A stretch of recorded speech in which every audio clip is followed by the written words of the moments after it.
All right, base angles theorem. One quick problem.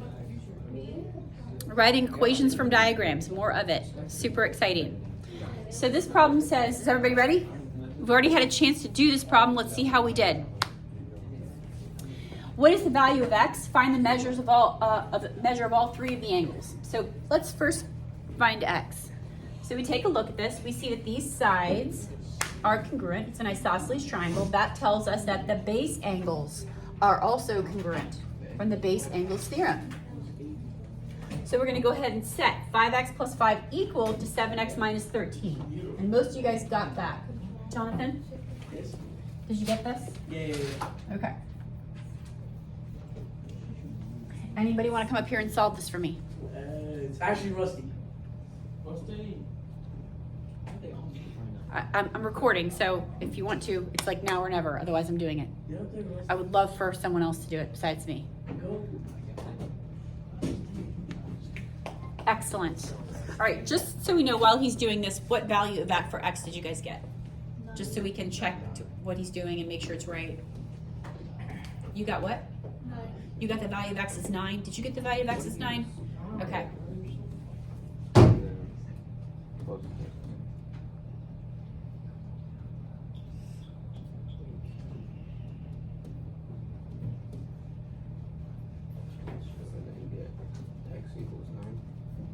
All right, excellent, perfect, thank you.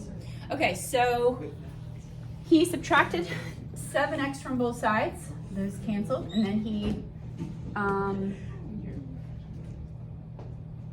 subtracted 7x and then he moved the 5 over here. So this is going to be a minus 5 and then minus 5.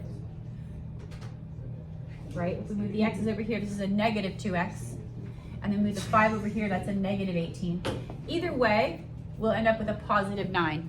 Whichever direction you change, you decide to move your x's. Is everybody okay with that? Should I redo that? I mean, it's the algebra.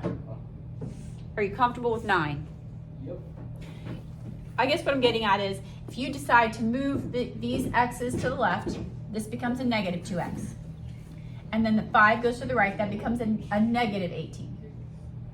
If you go the other way and say, all right, let's say I want to move my 5x to the right, that's fine, then you move the negative 13, adding 13 to both sides.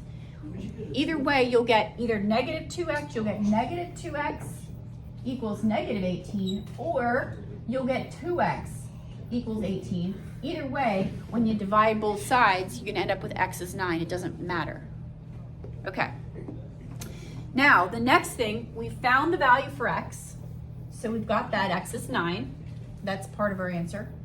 Now this question is asking us to find the measure of all three of the angles. So we're going to take our 9 and we are going to plug it in. So the measure of angle A is 5 times 9 plus 5. So I'm getting 50 degrees. Is everybody with me? 50 degrees. Now, I could go ahead and plug in that 9 over here, but I know I'm going to get 50 degrees because we know that they're equal. So the measure of angle B is also 50 degrees. Whether I plug it in or not, I know it's 50 if I did my work right. Now, if both these angles are 50 degrees, using the triangle sum theorem, what does the triangle sum theorem tell us? What do the sum of all the interior angles in any triangle have to add up to? 180. So if these two are 50, 50 and 50, what does the measure of angle C have to be? That's how you get the missing angle. That's it. Do your work below, plug the answers in. Peace out.